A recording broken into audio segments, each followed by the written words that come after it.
How's it going, everybody? In today's video, we're going to talk all about the new Minecraft bestie, the Camel. Today we're going to hyper-fixate on this sweet new Minecraft mob and essentially fire off like a million reasons as to why this thing is Minecraft's most OP mob. If you're a Camel denier and you don't believe me already, well, then just trust me. Give me 10 minutes and I'll change your opinion forever. Let me know down below what I should make a 1.20 video on next, and let's start with the alley. So the alley famously, or controversially, depending on who you are, the alley flew into the game in Minecraft 1.19. Just like the alley, there comes one update before this beautiful beast, the camel is tied to a structure. So you might have seen my 22W42A snapshot video. In that video, I kind of did like a first reaction to the camel, my first thoughts, my first glimpse, my first everything. In that video, we talked a little bit about how you find this thing.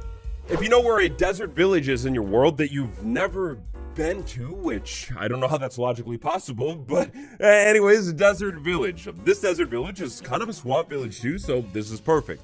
First things first, find a desert village. Second thing second, find the well inside of that desert village. Typically, with every single desert village, you're gonna get one camel generating right now. That means if you try to kick off your camel farm, you're gonna have to find more than one desert village, promoting exploration. Now, hang with me for a second, but let's get a little bit technical here. The bounding box of the camel. That's basically like the actual size of the mob. As you can see here, the head leaves the bounding box, which means hitting the head, literally illegal. Like we can never hit it. Or the tadpole on its nose. It's impossible. We've already speculated a ton about how the newest mob winner is going to be gigantic. Like, it's a literal dinosaur, but check this thing out. I mean, the camel, it's not even a literal dinosaur, and it's already massive. This bounding box is bigger than the warden's bounding box, and it's not even a dinosaur. Or, you know what? Now that I look at this thing, maybe it is a dinosaur. Look at that neck. Camels are so weird looking. Now keep all this bounding box stuff in mind because we'll come back to it. If I have a camel in 100% survival and I have a saddle, just use the saddle on a camel. The saddle is just gonna go on top of the camel without needing to interact with any UI or anything like that, and that's pretty sweet, but it doesn't stop there. What if I told you the camel has some kind of magical duplicating ability? That's right. So, famously, the camel is the first land mob that can seat two people. Even better, one saddle is apparently big enough to fit two people, at least in this instance. Throw one saddle on the camel, and you'll be able to fit two people on this thing. Now, hey, two people on this thing? Trust me, I have friends. Trust me. So many friends. Finally, for basic camel information here, the cactus. The cactus is the love mode item for the camel. If you give a camel a cactus, then it'll be able to make more camel, if you have two. And this is great news for cactus fans worldwide, because before this update, the cactus, what does it do? Well, I guess it's a dye, maybe useful in XP farm, but other than that, nothing. Finally, the cactus actually has, more of a purpose, a reason to live. Also, I guess logically speaking it would make sense, but camels definitely still get hurt by cactus. But no, don't do that. So in that first snapshot video, that was basically everything that we covered. Since then, I've had more time to test this thing. Let's talk about the walking speed. So in that initial video, I was pretty convinced that the walking speeds were different. I think I was just using the camel wrong. Sorry guys. What is also the same every single time, then also insanely overpowered, is this right here. Look at this thing. First off, it's beautiful looking, so gracious, and second off, sprinting with the camel. You can actually sprint with the camel. All you need to do is press that sprint key and you sprint. And even better, the camel is decently fast. No need to try and breed horses up to try and get something quick. Let's throw ourselves into a treacherous, perilous situation and check this out. All of a sudden, I'm in the desert, stranded with just my camel. There are husks everywhere. On any other non-camel day, I would be sweating severely right now. But right now, it's not a problem. The camel is so quick. And not that you need any reminding for this, but keep in mind that all of this is possible without taming this thing at all. All you need is one camel and one saddle. And you're ready to go. So this is where things start to get really interesting. I've had a lot of time to test the camel. In the snapshot video, I completely overlooked a super cool mechanic. So, the camel. As we can see here, Tall King. It's really tall, 3 blocks. Yeah, very tall. Taller than me. Fence, something of a short king. What would happen if we took these two features and combined them? Seeing as the camel is so tall, can we clear the fence? With ease, we can clear the fence. You don't have to jump or anything. Camels can walk straight over fences and actually fence gates as well. They're pretty tall. Now, if we have two fences stacked up, it's impossible. The camel can't clear this thing. You can also like gallop or sprint jump or whatever you want to call that, dash over the fence. But mystery that move name aside, that got me thinking about the wall. The wall is essentially the same thing as a fence, except made out of wood. It's made out of stone.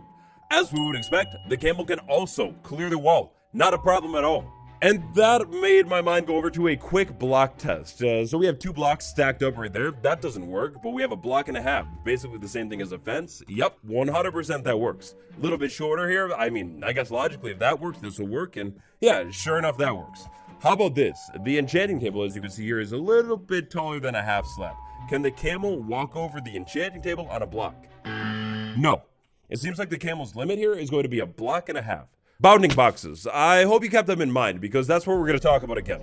So keep in mind that the camel's bounding box is gigantic. With such a relatively huge bounding box, that means smaller spaces like this 1 block gap below us, the camel actually won't be able to fall into. It's too big. With that big bounding box in mind, I've come up with a simple invention that could maybe keep your base safe from not only people who can't parkour, but of course every other hostile mob in the game. To set this thing up, check this out. We start off with a block and a slab, and place those together, then we place a block and then another block, remove that block, and a slab. And then I basically repeat that until I get to whatever platform I'm trying to get to. I like to call this thing the camel staircase. To use this thing, all we need is 1 camel with a gigantic bounding box that changes sizes, by the way, when it sits down and stands up. We walk over to this thing and literally just keep walking. No need for jumping or anything like that. We cleanly walk up this thing and all of a sudden, we got the cake at the top. And a candle too. The next thought that I had was water. How does the camel, with such a gigantic bounding box, behave inside of water? If we go ahead and get a camel and then go into 100% survival, jump on top of this camel and walk into the water. First off of this, but this isn't really that amazing. As you maybe know, horses can do this. But horses, they cannot do this. While we're inside of water that is now 2 whole blocks deep, the camel is fine. And not only fine, but actually thriving. The camel isn't drowning or anything like that. It's just standing and existing. Now, if we go ahead and move into water that is 3 blocks deep, because we're still not under the water, we can actually walk around. Now, if you stand around for long enough like this, the camel is unfortunately going to suffocate or drown in the water. I mean, it's fully under the water, it makes sense. However, me and you, we're fine. And if that's all you care about, a bit of a narcissist, you're good. You can survive like this for a while. If that's not all you care about though, jump back up to the 2 block deep water and the camel is good. It's fine. It can exist in this water. Not only can it exist in this water, but you can actually speed, jump, boost, dash. I don't know the technical name for this. Sorry, guys. I mean, sure, you got that little bit of a cooldown that you're going to have to deal with, but still, moving through water on a rideable mob, it has literally never been this easy before. Now, the one buzzkill for this thing is, as soon as you move into the deep water, I guess kind of as you would expect, you're kicked off of the camel. By the way, for the most part today, pretty much everything I'm showing you is going to behave exactly the same over on Bedrock Edition, except this one. So, now we get on the camel, we take Camel Submarine over to the water. In the water, in survival, with the camel, on the Bedrock Edition, Camel Submarine doesn't exist. No.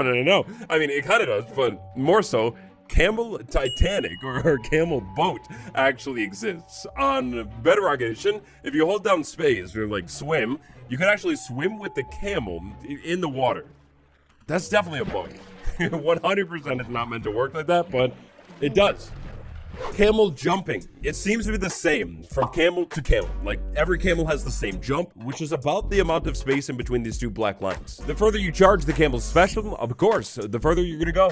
So 1 full bar of camel charge is 1, 2, 3, 4, 5, 6, 7, 8, and maybe a little bit more, like 9 blocks or so. That's a pretty big jump. The vertical though, we're not talking about the vertical. The camel, we'll just say it won't be dunking. I feel like this almost doesn't even really need to be said with this, but it's pretty obvious that this whole camel dash thing is going to be useful for clearing gaps in your world, like maybe a deep river or something like that. We could use the camel to make it a good amount of the way across the river, then jump on the camel. Interesting ways you could use the camel to move around your world, but it's not all just movement. You see, there's that height mechanic too, the beautiful height mechanic. So camel, as we established already multiple times, tall king. The tall king is definitely tall. We'll get a couple of hostile mobs in here that are definitely short, or at least shorter than the camel. We jump on top of the camel, we stand right here, just next to these mobs. Some really dangerous ones too, like the Vindicator, and they can't reach me. Just pretty amazing. Now this isn't gonna work as well for range mobs, you know, like pillagers, skeletons. This is pretty dangerous, and also taller, but still not range mobs. Yeah, Wither, dangerous for sure, and the Creeper, explosive, highly explosive. It wouldn't have worked anyways, I died already, but wouldn't have worked. Minecraft Woodland Mansion, a beautiful structure. So here I am, friends, over at my local Minecraft Woodland Mansion with no armor on at all. No armor. Just my trusty camel, Stefan, and this beautifully named bow. Of course, an arrow, a little bit of food, and some torches as well. As we slowly creep into this structure right here, we take a look around. It's dark. We should light that up. If I find a skeleton, it's not going to be good. As I slowly creep around this structure, maybe early game in my world too while we're at it. Like, I spawned in the desert, right next to a village, grabbed this camel, and went for it. As I move around, I find a lot of bad guys, like Baby Zombie, despicable, but not so despicable anymore. On this camel, you're not a problem. My iron sword, trust the iron sword. Of course, I wouldn't have forgotten that one. No, I brought that thing too. Pretty early game, right? Gotta be careful with the bow up close. Don't want to light the camel on fire, you know? But anyways, I slowly creep through this structure and take a look around. Now, of course, I could jump off the camel and take all this delicious loot that I'm finding, or instead, maybe I keep slowly sneaking. Eventually, I find really bad things, like so bad that it could one-shot me, maybe two-shot me, with no armor. Except from up here, I see no king. When I find a long corridor that is plain and empty, very boring and repetitive, I camel dash throughout the corridor to quickly speed up the process. Slowly, so slowly, I move throughout the structure, looking out for anything highly dangerous. If I find any ranged mobs, I take them out from a range with the bow, right? And remember, we can sprint too. Speed the process up by sprinting through the hallway, dash and sprint, maybe even, perfection. I gotta be careful. You gotta be really careful for things like the creeper. They creep up on you, you know how it is. But all of these things, I take my time with them. You can't give me. Alright, so with Vindicators, I think I've proven my point. The one thing is the Evoker, of course, with all those ghosts, 100% they'll give me. Unless, however, unless I can keep my distance. If I can find the ghost summoning monster demon thing, like it's in that room right there. So what I'm gonna need to do is lure it out here and, of course, like, you know, avoid these things. Or maybe bring the armor for the ghosts. Sure. The ghosts are dangerous for sure, but look at this. If I can get good range on the thing with the bow, I can just take it out. And like I said, maybe the armor for the ghost things, but the camel in the Woodland Mansion, it's literally game breaking, basically. But besties, but it doesn't stop there. What if maybe we cleared out the Woodland Mansion, like, entirely, and then I brought my obsidian with me and went into the nether? And then once I made it inside of the nether, I found a beautiful nether waste biome. Gonna have to watch out for the gas, but then again, that's what this overpowered bow is for. One shot, and you're done.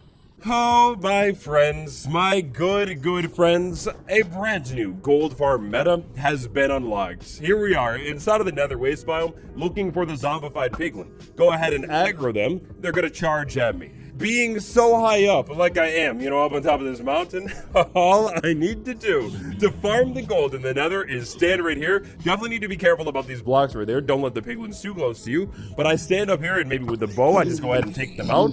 Or maybe I gear things up a little bit more and get a better sword. But this is my point. My point exactly is up on top of the piglin with the sword. We take our time and take this thing out.